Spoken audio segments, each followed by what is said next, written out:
Hallo und herzlich willkommen zu unserer 4. Ausgabe der Quick-Tipps, und in dem heutigen Quick-Tipp soll es um Highlights gehen. Wie kann ich Highlights, die ich ja zufällig bei einer Tour gefunden habe, für später speichern? Und dafür gehen wir direkt in unsere App rein und sehen hier, dass hier gerade eine Navigation aktiv ist, und wir stellen uns jetzt mal vor, dass wir hier eine zum Beispiel fantastische Aussicht gefunden haben, die wir für später speichern wollen. Und da können wir hier einfach in das Kontextmenü mit den 3 Punkten reingehen und finden hier den Punkt ein Highlight speichern.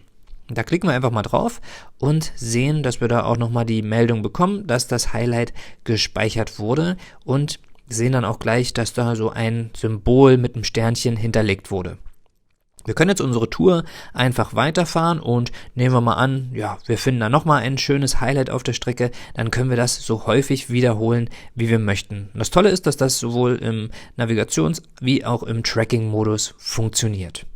Und wenn wir jetzt zu Hause angekommen sind, die Tour ist beendet und sitzen auf unserer Couch, dann können wir einfach in unsere App reingehen und klicken mal bei den Touren auf meine Touren, und wenn wir da jetzt einfach mal die letzte nehmen, die wir hier gemacht haben, dann kann ich mir diese nochmal in der Karte ansehen. Und da kriege ich hier gleich die Information, wo war ich denn am schnellsten unterwegs, was war der niedrigste, höchste Punkt auf dieser Tour, was hatte die höchste Schräglage, und wenn wir diese Tour jetzt hier mal konvertieren und hier ein bisschen reinzoomen, dann sehen wir auch schon, wo diese Highlights abgespeichert wurden, wie zum Beispiel hier an dieser Stelle. Und wenn wir da jetzt nämlich mal raufklicken, dann sehen wir, dass wir hier dieses abgespeicherte Highlight haben, und ganz unten können wir dieses Highlight auch noch bearbeiten. Da klicke ich jetzt mal rauf und Highlight vom dem und dem Tag, das können wir hier mal ändern. Das weiß ich, das war der Rasthof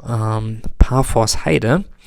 Und das geben wir hier einfach mal ein. Falls ihr da noch weitere Informationen hier unten eingeben wollt, dann könnt ihr das natürlich machen, was euch sozusagen daran erinnern würde. Klicken hier mal auf Sichern und können dann hier die Tour noch weiter verfolgen. Da war noch ein weiteres Highlight, was ich abgespeichert habe.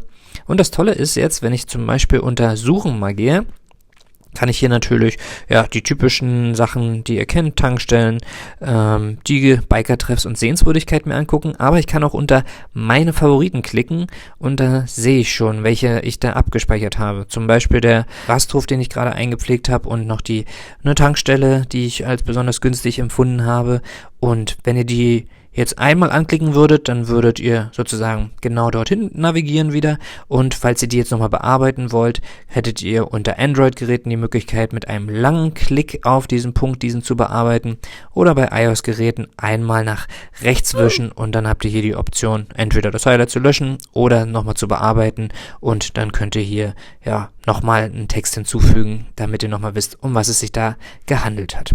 Ja, das soll es an dieser Stelle eigentlich schon wieder gewesen sein. So könnt ihr also wirklich Highlights während einer Tour ganz einfach speichern und euch dann später nochmal angucken, damit ihr da nochmal entweder mit Freunden hinfahren könnt oder euch selber da nochmal hinbegeben könnt, wo ihr es doch besonders toll zum Beispiel fandet. Ja, dann bleibt uns nur noch zu sagen, allzeit gute Fahrt und bis zum nächsten Mal, euer Kalimoto-Team.